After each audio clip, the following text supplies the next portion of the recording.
మన ప్రభువును రక్షకుడైన యేసుక్రీస్తు పరిశుద్ధమైన నామంలో కూడి వచ్చిన మీ అందరికీ వందనాలు తెలియజేయచ్చు ఉన్నాను. అందరికి వందనాలు. మనము దేవుని వాక్యాన్ని ప్రతిరోజు కూడా వింటూ వస్తూ ఉన్నాం. అదేవిధంగా ఈ దినము కూడా పరిశుద్ధ గ్రంథమైన బైబిల్ నుండి పరదేశ ప్రయాణికుల స్వభావం గురించి మనము ఆలోచన చేస్తూ వస్తూ ఉన్నాం. మనము ఎరిగిన లేఖన భాగమే హెబ్రీయులకు రాసిన పత్రిక 11వ అధ్యాయం 8 నుండి 16 వరకు ధ్యానం చేయాలి అని ఆలోచన కలిగి మనము ప్రారంభం చేసినాం. దాదాపుగా 12 వరకు 2 అంశాలుగా మనం ధ్యానం చేశాం. ఈ దినము 11వ అధ్యాయము 13వ వచనం మాత్రమే చదువుదాం, లేదా 13, 14, 15, 16 ఈ 4 వచనాలు చదువుదాం. వీరందరూ ఆ వాగ్దానముల ఫలము అనుభవింపకపోయినను దూరము నుండి చూచి వందనము చేసి తాము భూమి మీద పరదేశులను యాత్రికులనై ఉన్నామని ఒప్పుకొని విశ్వాసము గలవారై మృతి నొందిరి. ఇలాగూ చెప్పువారు తమ స్వదేశమును వెదకుచున్నామని విషదపరచుచున్నారు కారా? వారు ఏ దేశము నుండి వచ్చిరో ఆ దేశమును జ్ఞాపకమందుంచుకున్న ఎడల మరలా వెలుటకు వారికి వీలు కలిగి ఉండును. అయితే వారు మరి శ్రేష్టమైన దేశమును అనగా పరలోక సంబంధమైన దేశమును కోరుచున్నారు. అందుచేత తాను వారి దేవుడనని అనిపించుకున్నటకు దేవుడు వారిని గూర్చి సిగ్గుపడాడు. అనగా ఆయన వారి కొరకు ఒక పట్టణమును సిద్ధపరచి ఉన్నాడు. తల వంచితే దేవుని వాక్యం కోసమై ప్రార్థన చేస్తాను. ప్రేమగల తండ్రి, పరిశుద్ధుడు అయిన దేవ, కృతజ్ఞతాస్తుతి స్తోత్రము చెల్లించుచు ఉన్నాం. కరుణా సంపన్నుడవు, కృప చూపే దేవుడవు, నిన్న నేడు ఏకరీతిగా ఉండి కాపాడుచు, పోషించుచు, సంరక్షించుచు, బ్రతికించుచు వచ్చినందుకు స్తోత్రాలు, కృతజ్ఞతాస్తుతులు చెల్లించుచున్నాము నాయన. 11 మాసములు మమ్మల్ని కాపాడి కరుణించి కనికరించి ఈ 12వ మాసం ఈ దినం మీరు మాకు అనుగ్రహించినందుకై కృతజ్ఞతాస్తుతులు చెల్లిస్తూ ఉన్నాం. దేవా, ఈ దినము కూడా నీ సన్నిధి సహవాసం మీరు మాకు ఇచ్చినందుకై స్తోత్రాలు, కృతజ్ఞతలు, స్తుతులు చెల్లించుచున్నాం తండ్రి. ఈ దినమందు చదువుబడిన లేఖన భాగం దీవించండి, ఆశీర్వదించండి. వినుచున్న వారికి మేలు క్షేమం దయచేయండి. కూడి వచ్చిన మాకందరికీ నీ కృపా మెండుగా అనుగ్రహించండి. విశ్వాసికి ఆదరణ, పాపికి రక్షణ కలిగించే నీ మాటలు బోధించి బలపరిచి నీ రాజ్య వారసులుగా చేయమని దీనదాసుని మీరే మరుగుపరిచి మీరు మాట్లాడమని మీకు అప్పగించుకుంటూ నీ ప్రియ కుమారుడు మా రక్షకుడు యేసుక్రీస్తు నామములో స్తుతించి అడిగి పొంది ఉన్నాము తండ్రి. ఆమేన్. పరదేశ ప్రయాణికుల స్వభావము గురించి మనము మాట్లాడుకుంటూ వస్తూ ఉన్నాం. ఇందులో వ్రాయబడినటువంటి మాట మనము గమనించినప్పుడు వీరందరూ ఆ వాగ్దానముల ఫలము అనుభవింపకపోయినను దూరం నుండి చూచి వందనము చేసి తమ భూమి మీద పరదేశులను యాత్రికులనై ఉన్నామని ఒప్పుకొని విశ్వాసం గలవారై మృతి నొందిరి అనే మాట మనం చూస్తూ ఉన్నాం. వీరందరూ అనే మాటను బట్టి మరొక మాటకు చదువుదాం. 39, 40 వచనం హెబ్రీ పత్రికలోనే 11వ అధ్యాయము 39, 40 వచనాల్లో వీరందరూ తమ విశ్వాసము ద్వారా సాక్ష్యము పొందిన వారైనను మనము లేకుండా సంపూర్ణులు కాకుండా నిమిత్తము దేవుడు మన కొరకు మరి శ్రేష్టమైన దానిని ముందుగా సిద్ధపరచను గనుక వీరు వాగ్దాన ఫలము అనుభవింప లేదు. వీరందరూ అనే పదము మనకు 2 సందర్భాల్లో కనిపిస్తుంది. ఒకటి 13లోను, రెండవది 39వ వచనములో. వీరందరూ అనే మాట మనము చూచినప్పుడు ఒకటి హేబేలు అనే మాట మనకు కనిపిస్తుంది. హేబేలు, హనోకు, నోవాహు, అబ్రహాము, ఇస్సాకు, యాకోబు, శారా, మోసే, అవునా? తదుపరి ఇంకా మనకు చాలా మంది ఇందులో కనిపిస్తారు. గిద్యోను, బారాకు, సంసోను, యెఫ్తా, దావీదు, సమూయేలు, అవునా? ఆ తర్వాత దానియేలు, షడ్రకు, మెషకు, అబేద్నెగో వాళ్ళు, ఇట్లా మనకు చాలా మంది అపోస్తులు కనిపిస్తారు. వీరందరి గురించి వీరందరూ అనే పదాన్ని ఆయన ఉపయోగించాడు పౌలు. వీరందరూ ఆ వాగ్దానముల ఫలము అనుభవింపకపోయినను అని ఉంది. వాగ్దానముల ఫలము అనుభవింపకపోయినను. ఫలము అనే మాట కనిపిస్తుంది. ఒక వ్యక్తి చెట్టు నాటిన తర్వాత దాని ఫలం కోసమై ఎదురు చూస్తాడు. అది ఫలించినప్పుడు దాని ఫలాలు తినాలి అని ఆశపడతాడు. ప్రభు ఒక చెట్టు దగ్గరికి వెళ్ళినట్టుగా మనం చూస్తాం. తాను ఆకలిగొని ఆ చెట్టులో ఫలము లేనందువల్ల దేవుడు వాటిని శపించాడు. అది ఎండిపోయింది. ఫలము లేని చెట్టు పనికిరాని చెట్టు, అంతే. ఫలము లేని చెట్టు ఒక వ్యక్తి ఆకలి తీర్చలేదు. ఫలమున్న చెట్టు అనేక మంది ఆకలిని తీరుస్తుంది. అందును బట్టి ఆ వాగ్దాన ఫలములు అనుభవింపకపోయినను అనే మాట చూస్తాం. ఏమిటి అని మనం ఆలోచన చేయగా దేవుని వాక్యమే మనకి ఇలా గుర్తు చేస్తుంది. చూడండి, ఇలాగా మనము జ్ఞాపకం చేసుకోవచ్చు. ఒక మాట జ్ఞాపకం చేద్దామా? చూడండి, ద్వితీయోపదేశ కాండం 34వ అధ్యాయం 34వ అధ్యాయము 1 నుండి 5 వరకు చదువుదాం. 1 నుంచి 5 వరకు చదువుకుంటా మనము జ్ఞాపకం చేసుకుంటా వద్దాం. ఇందులో దేవుడు మనకు కనిపిస్తాడు, మోసే మనకు కనిపిస్తాడు. జాగ్రత్తగా ఈ వచనాలు చూడాలి. మోసే మోయాబు మైదానము నుండి యెరికో ఎదుటనున్న పిస్కా కొండ వరకు పోయి నెబో శిఖరమునకెక్కెను. అప్పుడు యెహోవా దాను వరకు, గిలాదు దేశమంతయు, నప్తాలి దేశమంతయు, ఎఫ్రాయిం మనష్షేల దేశమును, పశ్చిమ సముద్రము వరకు యూదా దేశమంతయు, దక్షిణ దేశమును, సోయారు వరకు ఈత చెట్లు గల యెరికో లోయ చుట్టూ మైదానమును అతనికి చూపించెను. అనే మాట కనిపిస్తూ ఉంది. దేవుడైన యెహోవా మోసేకు చూపించినటువంటి దేశం 12 గోత్రాలకు ఇచ్చినటువంటి దేశం,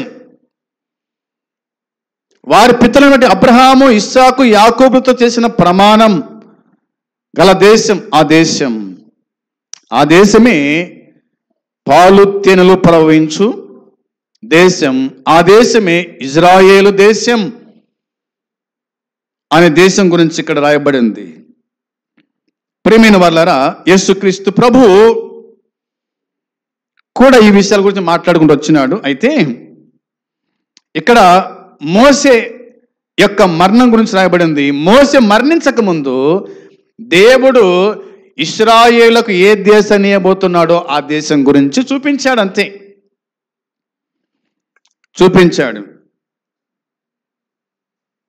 2వ వచనంలో అప్పుడు యెహోవా దాను వరకు అని ఉంది. దాను వరకు, గిలాదు దేశమంతా గుడక, నప్తాలి దేశమంతా, ఎఫ్రాయిం మనష్షేల దేశమంతా, అవునా, పశ్చిమ సముద్రం వరకు, యూదా దేశమంతా, దక్షిణ దేశమంతా గుడక, దేశాలు, గ్రామాలు కాదు ఇవి, దేశాలు దేవుడు వాళ్ళకిచ్చాడు. ఇశ్రాయేల్ దేశం, సోయారు, ఈదు చెట్లు గల ఎరుకో లోయ చుట్టూ మైదానం అతనికి చూపించాడు. అతడు చూడగలిగినాడు, కానీ అందులో చేరలేదు. దేవుడు చూపించాడు, కానీ అందులో చేరడానికి దేవుడు లేదా అందులో చేరడానికి మోసేకు అవకాశం లేదు. ఎందుకు అవకాశం లేదు మోసేకు అంటే, ఇలా చెప్తారు కదా, మోసే ఇశ్రాయేలు ప్రజలను ద్రోహులారా అన్నాడు అనేది ఒకటి, బండతో మాట్లాడమంటే కొట్టినాడు. కాబట్టి ఈ 2 విషయాలను బట్టి దేవుడు మోసేను ఆ దేశములో ప్రవేశింపనీయలేదు. దీన్ని బట్టి మనం చూస్తే ఇక మనము ఆ దేశంలో ప్రవేశిస్తామా అనిపిస్తుంది. అనగా పరలోక పట్టణంలో మనం ప్రవేశిస్తామా అనిపిస్తుంది. 2 మాటలు చూడండి.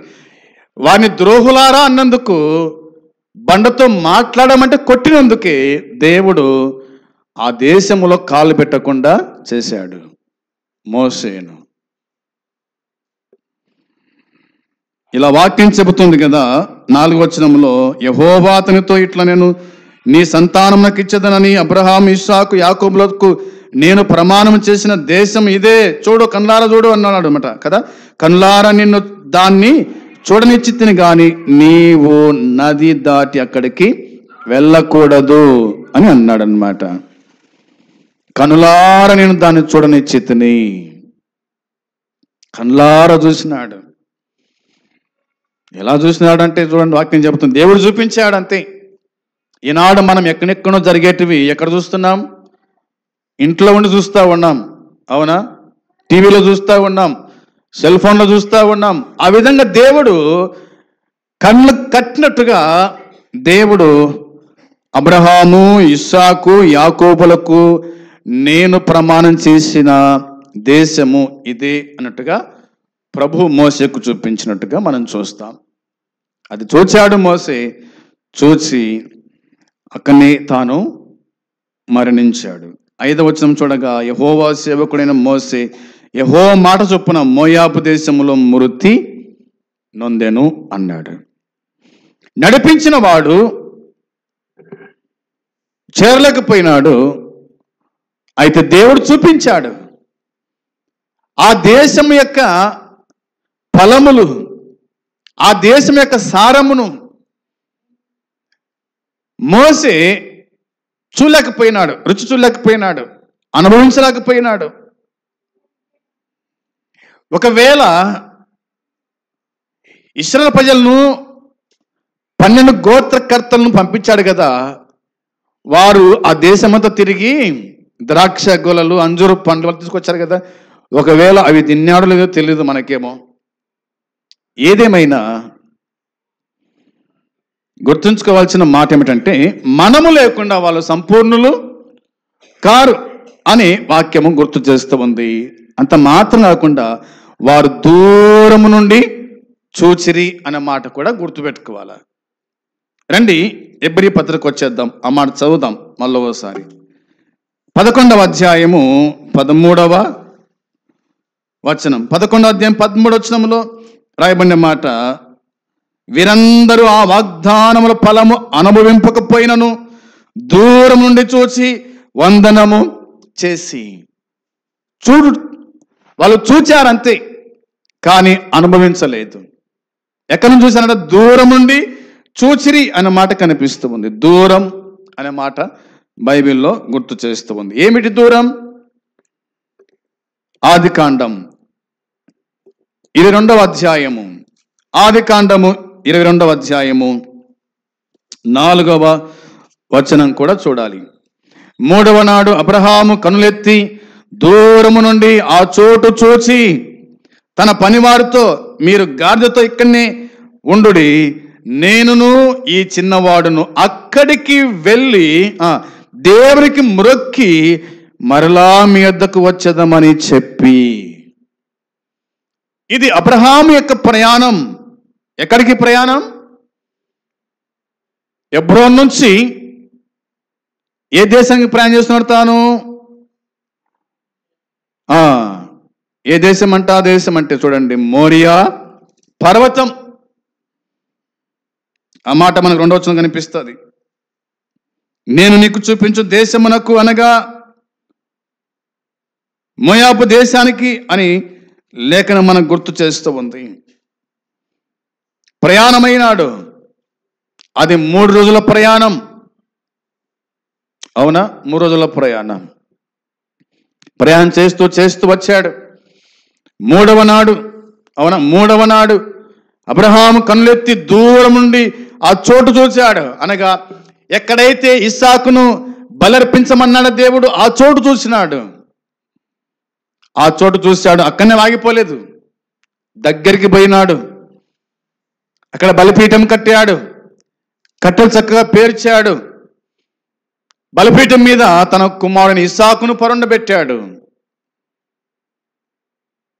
కత్తి పైకెత్తాడు. వెంటనే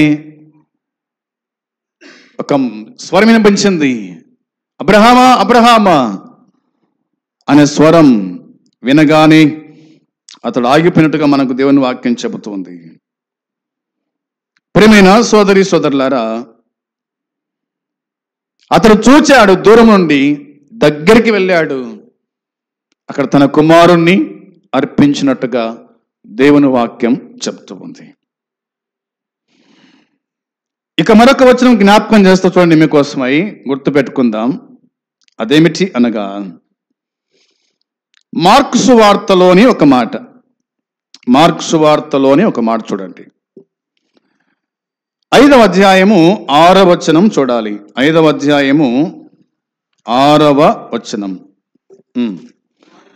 వాడు దూరము నుండి యేసును చూచి పరిగెత్తుకొని వచ్చి,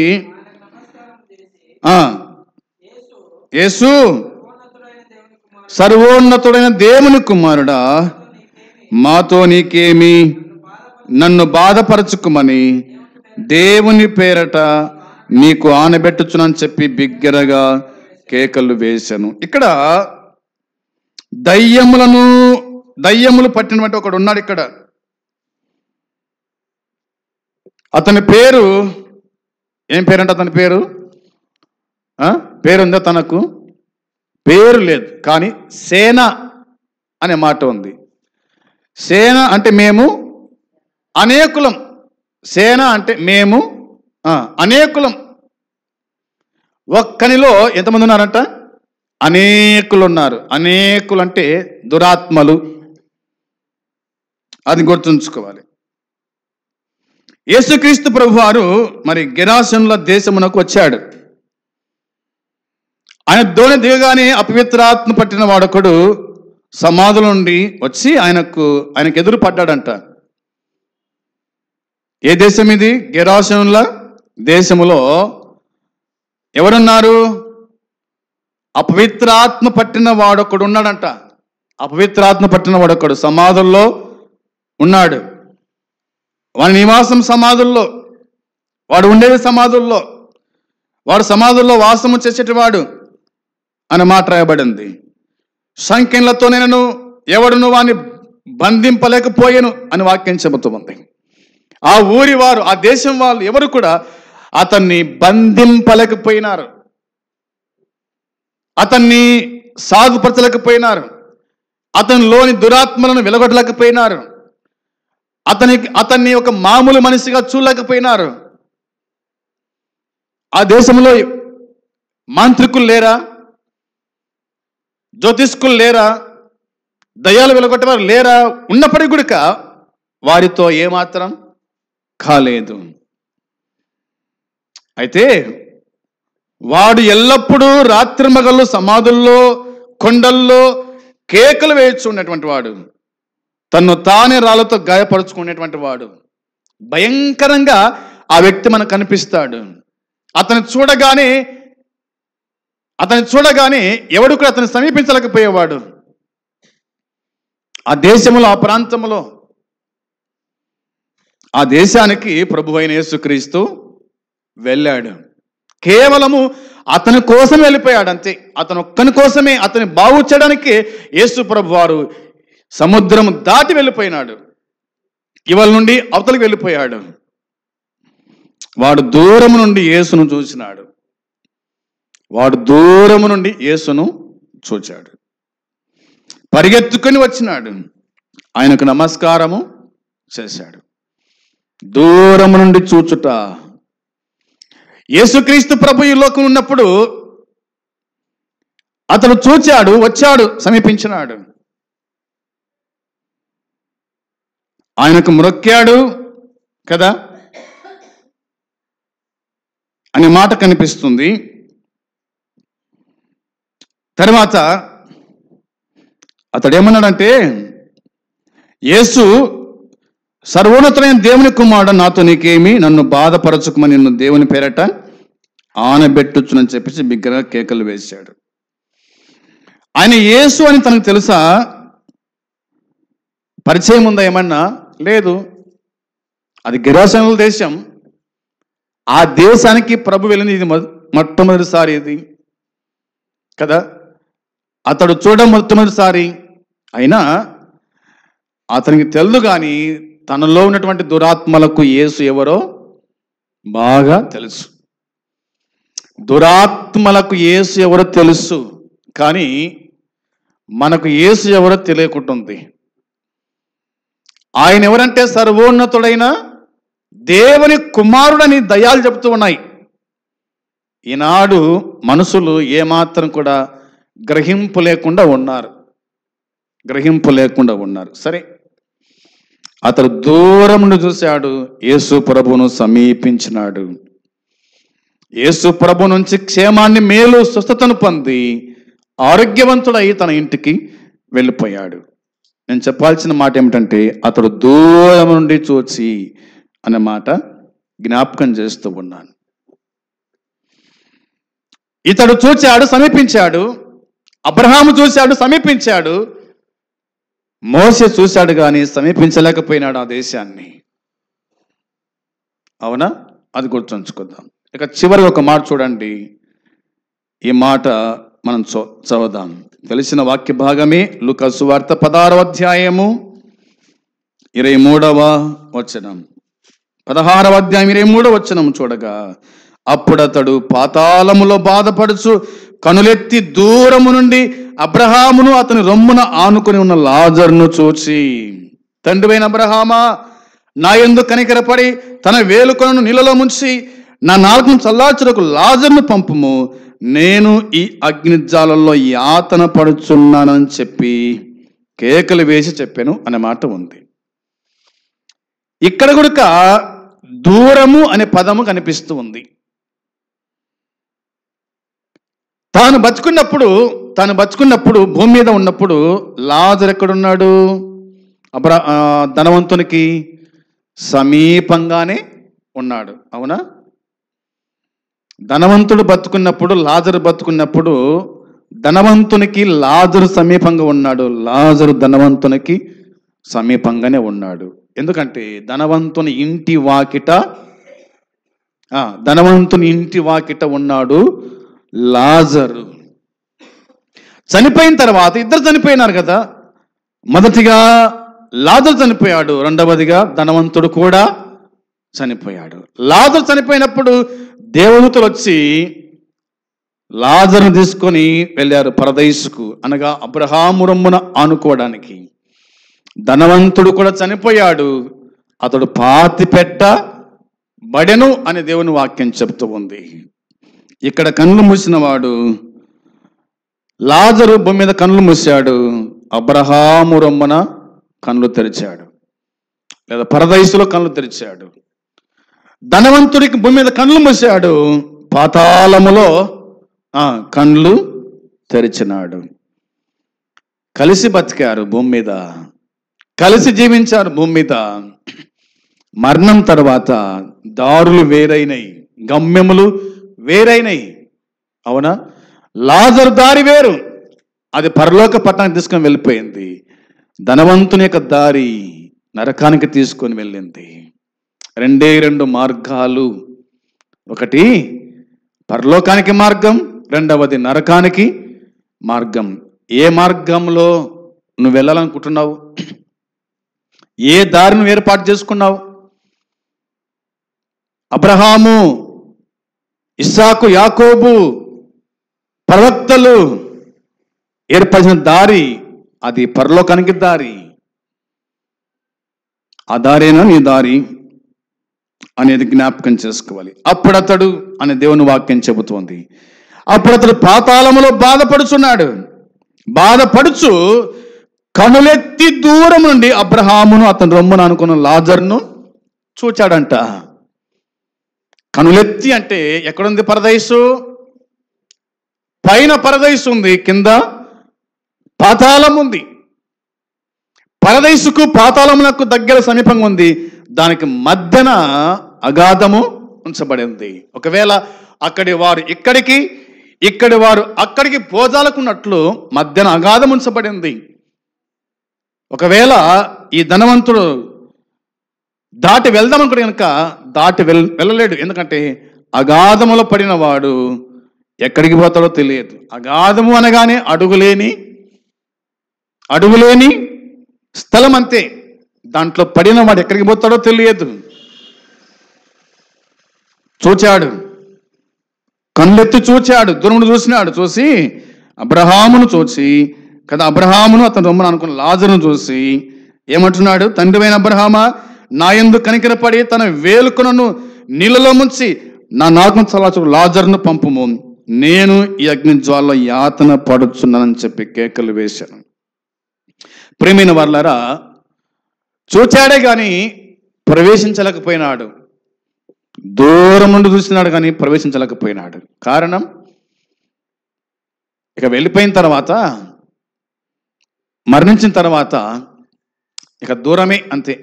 కలిసి బతికిన భార్య భర్తలైనా, కలిసి బతికినటువంటి కుమారులైన కుమార్తెలైన, స్నేహితులైన, మార్గాలు వేరైనప్పుడు చూసుకోవాల్సిందే కానీ సమీపించడానికి ఏమాత్రం అవకాశం లేదు. అప్పుడు చూసుకున్నారు కానీ ఇప్పుడు అది లేదు. ఇప్పుడు ఎందుకంటే పరదైసు పరలోకంలో ఉంది కాబట్టి, పాతాళం భూమిలో ఉంది కాబట్టి అక్కడి వాళ్ళు ఇక్కడి వారికి కనిపించరు, ఇక్కడి వారు అక్కడి వారికి కనిపించరు. అది దేవుని వాక్యం మనకు గుర్తు చేస్తూ ఉంది. రండి ఆ మాట చదివి మనం ముగిద్దాం. ఎబ్రీ పత్రిక 11వ అధ్యాయము 13వ వచనం. 11వ అధ్యాయం 13వ వచనంలో, వీరందరూ ఆ వాగ్దానముల ఫలము అనుభవింపకపోయినను దూరము నుండి చూచి వందనము చేసి తాము భూమి మీద పరదేశులను యాత్రికులనై ఉన్నామని ఒప్పుకొని విశ్వాసము గలవారై మృతి నొందిరి. విశ్వాసము గలవారై మృతి నొందిరి అనే మాట రాయబడింది. ఇప్పుడు రండి వచనం 39-40 కూడా చదువుదాం. వీరందరూ తమ విశ్వాసము ద్వారా సాక్ష్యం పొందిన వారైనను మనము లేకుండా సంపూర్ణులు కాకుండా నిమిత్తము దేవుడు మన కొరకు మరి శ్రేష్టమైన దానిని ముందుగా సిద్ధపరచను కనుక వీరు వాగ్దాన ఫలము అనుభవింపలేదు. మనము లేకుండా వారు వాగ్దాన ఫలాన్ని అనుభవింపలేదు. మనకంటే ముందు చనిపోయిన వాళ్ళు ఎంత మంది ఉన్నప్పటికీ వాగ్దాన దేశములో వాళ్ళు ప్రవేశింపలేదు అని దేవుని వాక్యం చెబుతుంది. అనగా పరలోక పట్టణంలో వాళ్ళు ప్రవేశింపలేదు. మనం పోయిన తర్వాతని ఇలా చెప్పుకోవచ్చునేమో అనుకుంటాను, మనమందరం కూడా ఎత్తబడతాం. ఎక్కడికి? మధ్యాకాశమునకు ఎత్తబడతాం, మేఘముల మీద కొనిపోబడతాం. అక్కడ 7 సంవత్సరాలు పెళ్లి విందు అని అంటారు. అక్కడి నుంచి మరలా ఈ భూమి మీదకి వస్తాం. ఈ భూమి మీద దాదాపుగా 1000 సంవత్సరాలు ఇక్కడ గడుపుతాం. ఆ తర్వాతనే మనమందరం, అంటే ఆ పాత నిబంధన విశ్వాసులైతేనేమి, కొత్త నిబంధన విశ్వాసులైతేనేమి, అందరం కలిసి పరలోకానికి ఆరోహణమై వెళ్తాం. అక్కడ స్థిరకాలము, సదాకాలం ప్రభుతో కూడా ఉందుము అన్నమాట ఉంది కదా. తెస్సలోనికీ మొదటి పత్రిక 4వ అధ్యాయం 16 నుంచి మనం చదువుతాం.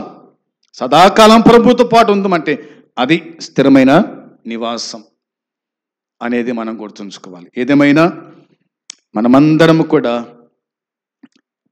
మరి యాత్రికులం, పరదేశంలో ఉన్న సంగతి గుర్తుంచుకొని ప్రభు రాకడ వరకు మన విశ్వాసాన్ని మనం కాపాడుకుంటూ, భక్తి జీవితంలో భయం కలిగి జీవిస్తూ, నీతిని, విశ్వాసాన్ని, నిరీక్షణ విడిచిపెట్టకుండా ప్రభు మీద విశ్వాసం ఉంచిన వాళ్ళమై భక్తి జీవితంలో బలపడుతూ ప్రభు రాజ్యం చేరుదాం. ఒకవేళ ప్రభు నమ్మకపోతే ఇంకా ఈ దినమే, ఈ క్షణమంది యేసుక్రీస్తును నమ్మండి. మీ పాపాలు విడిచిపెట్టండి.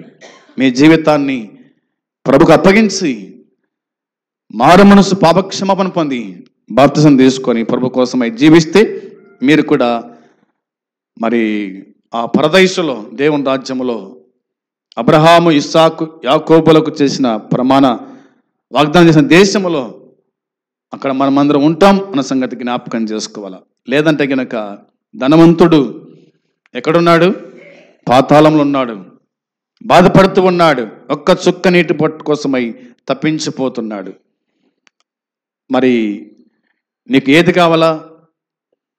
లాజరు ఉండే స్థలం కావాలన్నా, ధనవంతుడు ఉండే స్థలం కావాలన్నా?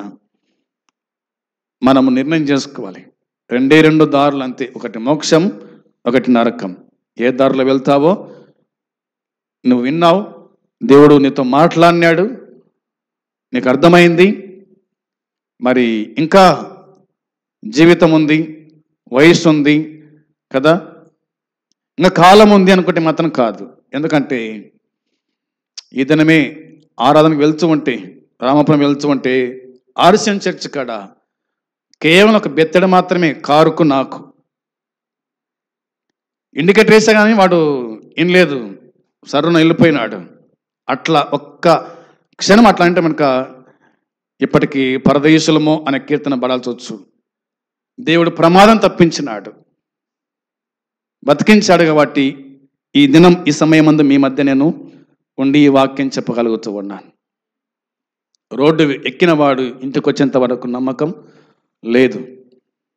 కాబట్టి మనం చనిపోకముందే యేసుక్రీస్తుని నమ్ముట ఎంతైనా మంచిది.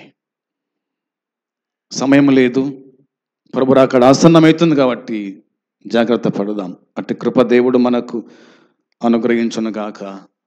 ఆమేన్. ప్రార్థన. తండ్రి, మీకు స్తోత్రం, స్తుతులు చెల్లించుచు ఉన్నాం.